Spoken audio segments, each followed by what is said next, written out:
This is a small workout. हम लोग MCQ खेल रहे हैं ऑन द टू टॉपिक्स जो हमने अभी इन दिनों में किए, job work and input service distribute. वैसे एमसीक्यू कभी बोल के नहीं आता, मैं भी बीच में कुछ भी डाल दूंगा. हाँ, एसेट्रा लिख देता हूं. एसेट्रा पॉइंट नंबर 1, मतलब एमसीक्यू नंबर 1. सब रेडी? कुछ पेन नहीं चलाना, दिमाग चलाना है. X sent raw material to Y for further processing. For further processing of 30 lakh plus 18% and raised invoice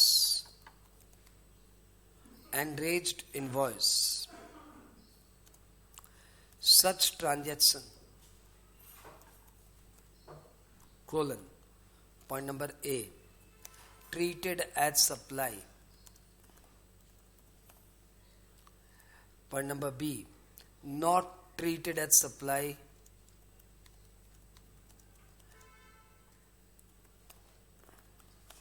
and GST liability does not arise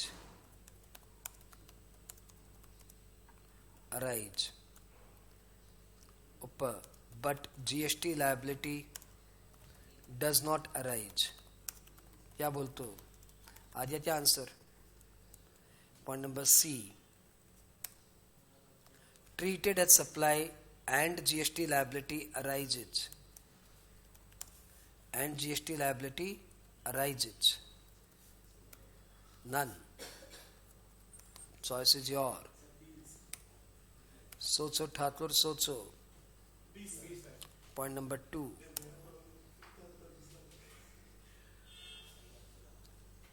क्या लिए क्वेश्चन का आंसर? दो ऐसे डल मत रहो, ऐसे डल रहने से तो नुकसान हो जाएगा. देखो, मेरे पास दो तरह के एमसीक्यू होते हैं. एक जो मेरे पास रेडीमेड रहते हैं, वो कहीं ना कहीं मेरे को मिल जाता है, तो मैं ऐसे करा देता हूँ. और एक होता है जो मैं क्लास में बैठ के बनाता हूँ. जो क्लास में बैठ के मैं बनाता हूँ उसमें मैं कभी टाइम वेस्ट नहीं करता. वो हमेशा मैं अच्छे वाले बनाता हूँ. तो सोच विचार के बताओ ठाकुर, क्या तुम्हें लगता है इसका आंसर क्या होना चाहिए? बचते रहना रे बाबा, बचते रहना रे.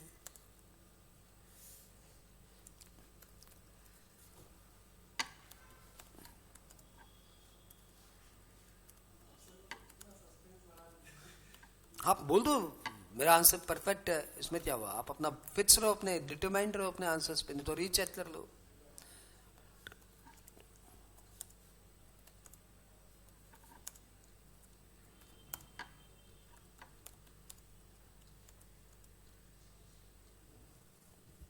ठीक है.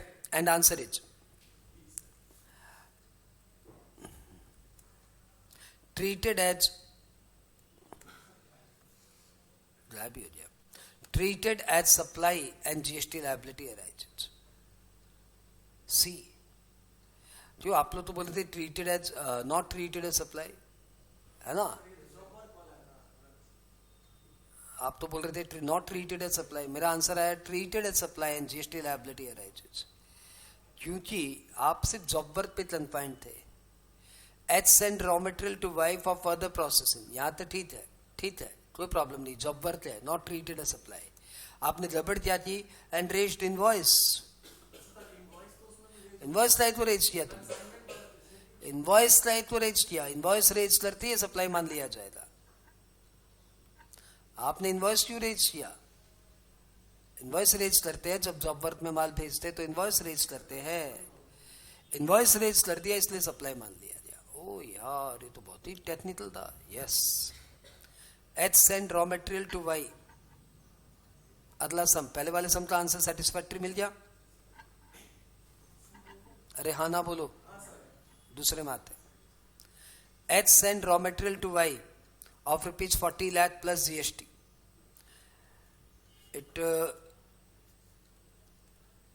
It shall issue column number 1, it should issue, shall issue ये शुड कर देते हैं, it should issue. Number 1, invoice in duplicate, challan in triplicate,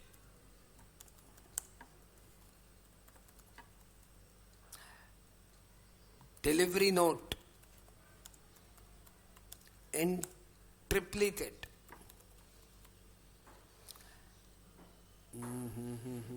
bill of supply in triplicate, and answer is. अब आपको समझ में आ जाए कि पहले वाले सब में आपने क्या मिस्टेक की थी. इनवॉइस कहां से रेज कर दिया, इनवॉइस रेज कर दिया तो सप्लाई मान लिया जाएगा. आपने चालान इशू किया है इसलिए सप्लाई नहीं माना जाएगा. तो आपको इशू क्या करना चाहिए था, चालान इन ट्रिप्लीकेट. पहले वाले सम को समझाने के लिए दूसरा वाला सम बनाया. Okay okay. फीमेल वॉइस तो हमारे यहाँ आती नहीं है यार. ये लोग है ना कुछ बोलते ही नहीं है, डरते मारे चुपचाप बैठे रहते हैं. H send raw material to Y as on 9/9 of the 9/9/22 of 40 lakh plus 12% GST. ठीक है.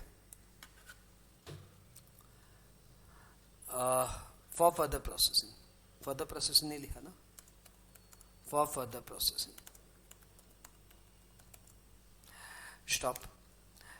Y returned processed goods on 10/9/23. Goods यहाँ पे इंसर्ट करता हूँ.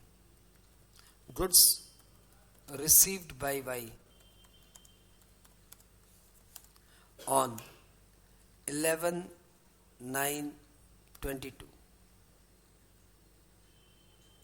11/9/22. Y returned processed goods. Y returned half of the processed goods on 8/8/23 and balance half on 10/9/23. State consequence.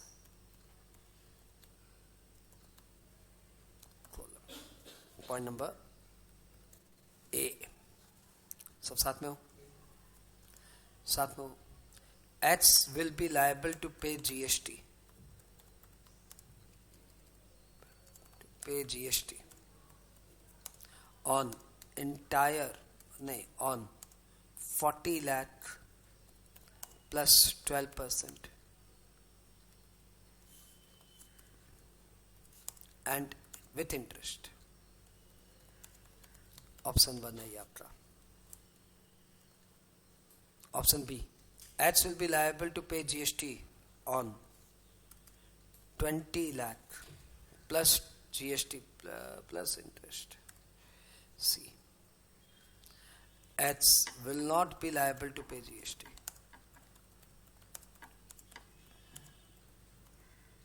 D,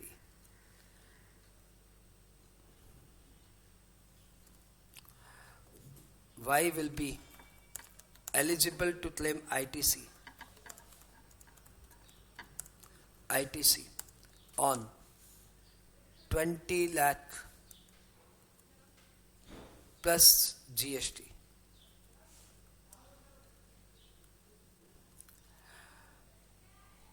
Y will be eligible to ITC on 40 lakh plus GST.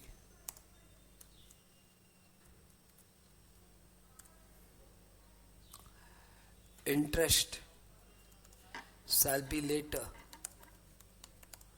refunded. Interest shall not be adjusted later. and your options are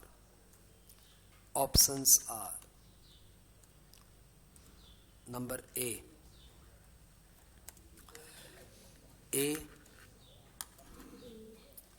small a, अरे small A आओ ना भाई साहब, plus नहीं small A plus 40 E plus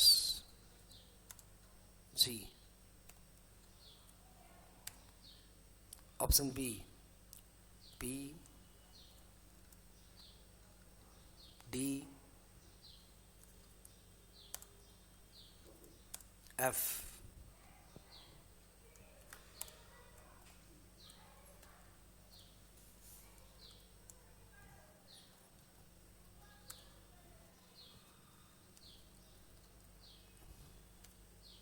जी.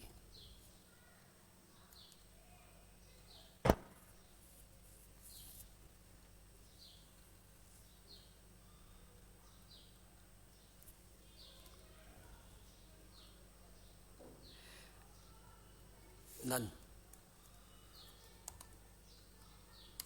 चलो answer दो भैया.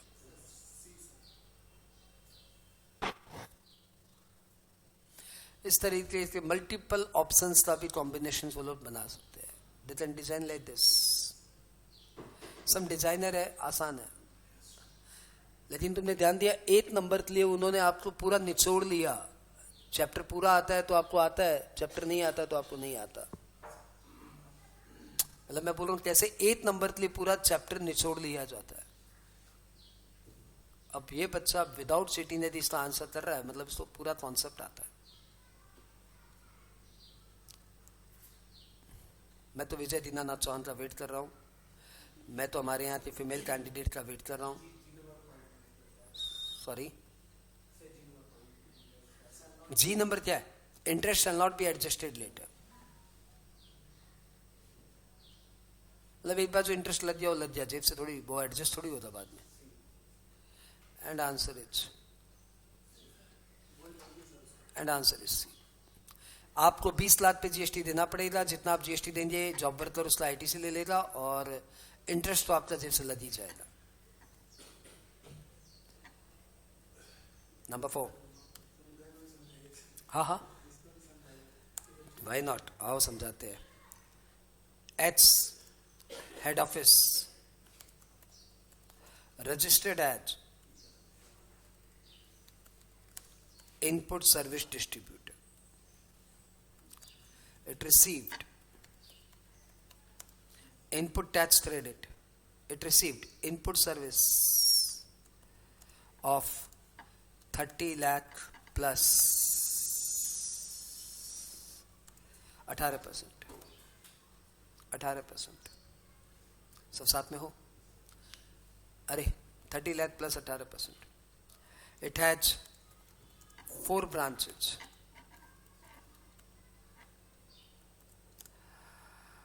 It has 4 branches. Branch 1 last year operational,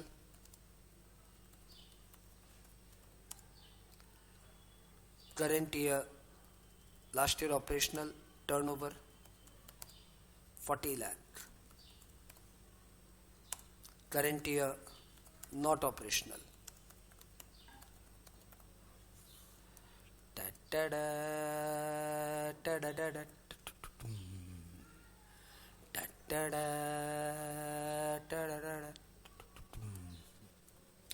Current year operational.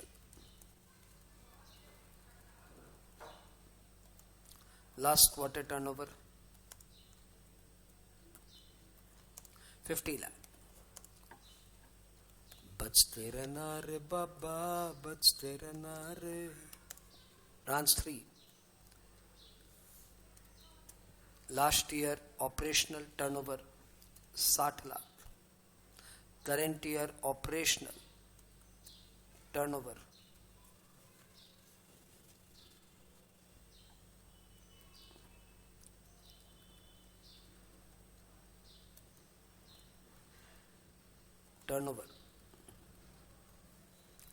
40 50 lakh, चलो same.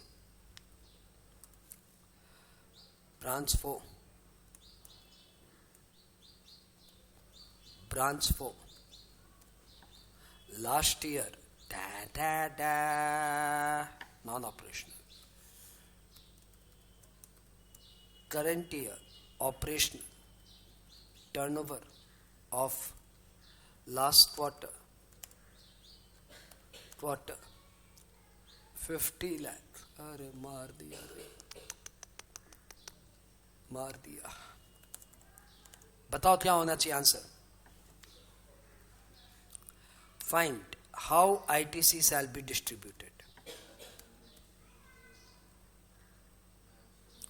Find ITC of each branch. सब पूरा समेत सा दिखाइए. ओके ओके भाई, ओके ये लो.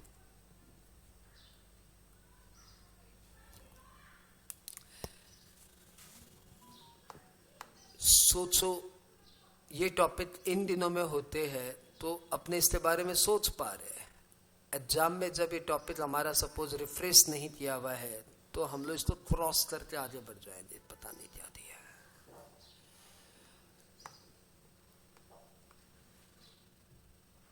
जो एमसीक्यू को बहुत लाइटली लेते हैं उन्हें मेरे बनाए हुए एमसीक्यू हैंडल करने चाहिए.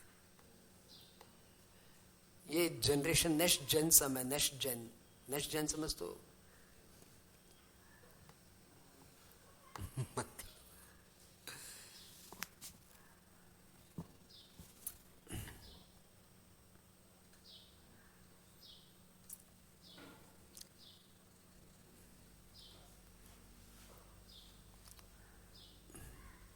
और मुझे ऑप्शन भी तो देना है. सर ऑप्शन दीजिए, हम लोग कर देंगे. अच्छा सॉरी. ऑप्शन ए,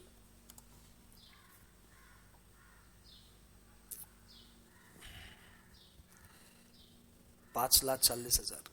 5,40,000 को ब्रांच 1 में बांटे. 4, 8, 4, 600, 180, 540. आप ट्राई करो, जितने मैं बनाते देता हूं आपको ऑप्शंस.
क्या है आंसर?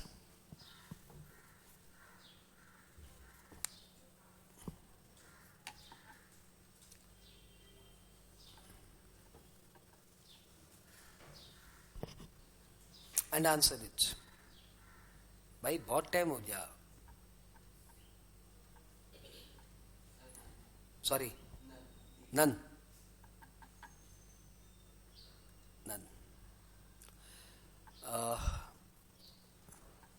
आपको डिसीजन लेना था कि 4 ब्रांचेज में बटेगा कि 3 ब्रांचेज में बटेगा. आपने डिसीजन ले लिया 3 ब्रांचेज में बटेगा. आपको अगला डिसीजन लेना था कि ब्रांच 1 2 3 में कि 2 3 4 में, तो आंसर इज 2 3 4 में. Branches must be operational during the year. इस साल ऑपरेशनल ही नहीं है तो इस साल आईटीसी लेके क्या करोगे ठाकुर, कैसे आईटीसी दे तुमको. 2 3 4. अब अगला क्वेश्चन है कौन से रेशियो में, लास्ट ईयर के टर्नओवर के रेशियो में कि करंट ईयर के टर्नओवर के रेशियो में. तो answer is last year provided it is available. लेकिन आपने देखा कि ब्रांच 4 में लास्ट ईयर का टर्नओवर है ही नहीं, तो फिर लास्ट ईयर का टर्नओवर आप नहीं यूज कर सकते. देयरफॉर आपको 2 3 4 में बांटना है करंट ईयर के टर्नओवर के रेशियो में, सॉरी करंट ईयर के लास्ट क्वार्टर के टर्नओवर के रेशियो में. 2 3 4 में बांटना है करंट ईयर के लास्ट क्वार्टर के टर्नओवर के रेशियो में, और लास्ट क्वार्टर का टर्नओवर है 50 50 50. देयरफॉर आंसर हो गया 2 3 4 8 80 8 80 8 80. आंसर नहीं सी 2 3 4. 1 तो करंट ईयर में नॉन ऑपरेशनल है. हाँ, you got the definition. Relevant period से उठा के सब बना दिया. रेलिवेंट पीरियड मतलब यदि लास्ट फाइनेंशियल ईयर के डेटा है तो वो, और लास्ट फाइनेंशियल ईयर के डेटा नहीं है तो लास्ट क्वार्टर के फाइनेंशियल ईयर. तो आपके पास ब्रांच 4 का लास्ट फाइनेंशियल ईयर का डेटा नहीं था, इसलिए आपने लास्ट क्वार्टर का टर्नओवर सेलेक्ट किया. इस छोटे से सेशन के साथ हमारा एक बहुत ही छोटा सा एमसीक्यू सेशन फिनिश हुआ. लेकिन आपने देखा कि 8 नंबर के लिए वो आपको निचोड़ सकते हैं. तो डोंट टेक इट इजी कि एमसीक्यू तो हम 30 में से 30 उठा लेगा, 50 में से 50 उठा लेगा, 100 में से 100 उठा लेगा. ना ना, ऐसा ना सोचो. ये पढ़ाई एमसीक्यू के कारण और ज्यादा अच्छी हो गई है, टफ हो गई है, स्टैंडर्ड की हो गई है.